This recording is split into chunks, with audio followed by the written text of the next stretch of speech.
finally talking about the game I myself created called SpellForgers. SpellForgers is a tabletop roleplay game taking inspiration from Dungeons & Dragons, Pathfinder, and Daggerheart. Let's talk about the mechanics of SpellForgers. SpellForgers is unique in the sense that it's 2 actions, one for each hand. I can, for example, use a sword and staff to cast a spell in the same turn. Or use a sword and gun in the same turn. Or use a sword and another sword. 2 swords! Another unique thing about this system is its specialty system. Each specialty is divided into 3 trades. The first trade is Expert Trade. Expert trades use powerful skill effects and sneak attack. The second trade is the Mage Trade. While having lower health than the Expert in the other trade, these produce powerful spell effects with their high energy and lots of spells. The final trade is the Warrior Trade. They use versatile swings and attacks of opportunity to be powerful tanks in the battlefields. The Warrior Trade is split up into 3 specialties, like the other 2 trades are as well. The first trade is the Fighter. Fighters specialize in all sorts of weapons, whether it be weapons in 1 hand, weapons in 2 hands, or even dual-wielding weapons. The Vanguard is a sword and shield style of fighting. They have special armor when they use shields they can also give to allies. The Maul, on the other hand, use a 2-hand weapon to do powerful swings for even more deadly effects. Unlike the Warrior Trade, the Expert Trade prioritizes exploitation of weaknesses through uses of light weapons and guns. The Gunslinger is a prime example of this.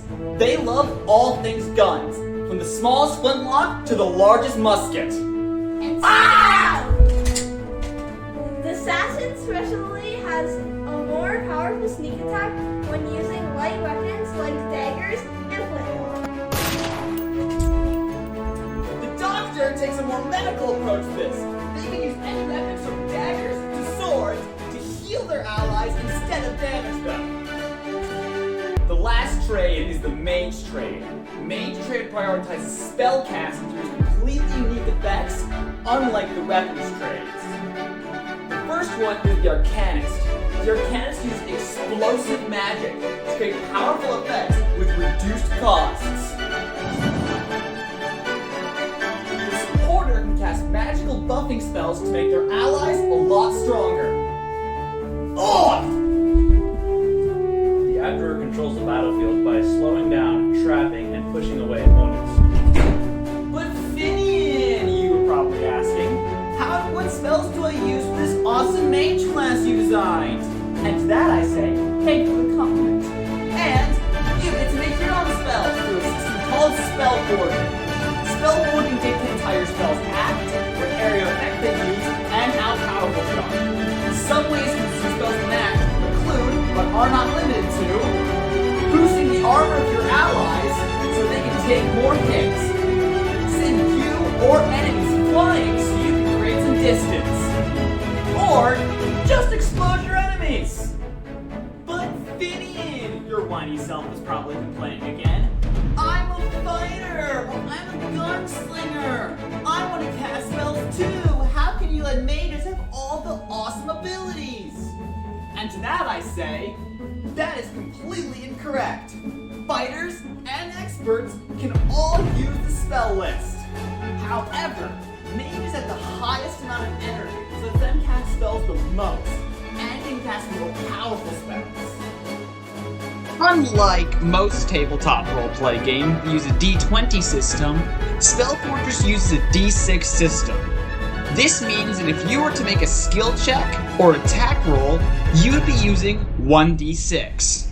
This permits your modifiers to count a lot more than they would in games like Dungeons & Dragons or Pathfinder. SpellForgers use a system of 5 different stats. 2 of these stats are called defensive stats. They're the ones that help you avoid or take attacks. What makes these separate from the other 3 stats, known as the ability stats, is they're always helpful in combat even if you're a different class. The ability stats are dependent on what your class is to be useful. The warriors use strength. Strength helps you lift heavy things or break heavy things. Precision is the stat used by the experts. This helps you view precise things like surgery or picking locks. And lastly, intellect is the stat used by the mages. This helps you think, but also can help you give a wonderful speech, or give a little tidbit of wisdom. For the defensive stats, we have agility. Agility helps you dodge attacks, run faster, and go first in the turn order.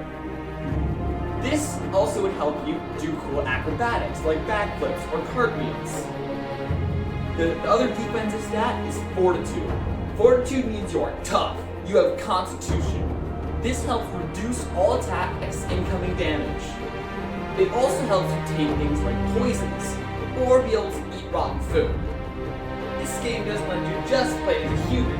You can play as all your favorite fantasy species, and two completely unique ones you've never seen before.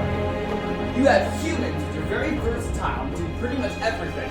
Elves are very elegant, descended from the great dragon. Dwarves are short, stout, and very tough. Gnomes are very intelligent and are excellent at working with machines. Goblins are very short, angry, and aggressive. Orcs are very similar to goblins, a lot taller, and rather than precision, they use their bulk. And these two new ones you've never seen before, the Golem. The Golem is an engineer to be a robot, but made of magic. They are tougher, so they get more armor when they wear armor, but when they're not wearing armor. And the Glock. The Glock is a magical experiment done horribly wrong, and now it's in the form of a being that jiggles around. The fantastic thing about the Glock is it doesn't have to be just unnamed magical goo. For example, my brother made a character called Cherry Jerry. Cherry Jerry is a Glock made of ice cream. As you can see, SpellForgers game is meticulously laid out to be as excellent as possible, with millions of possible characters and hundreds of unique abilities. It's no wonder that SpellForgers is one of the best. Play SpellForgers now with the link in the description.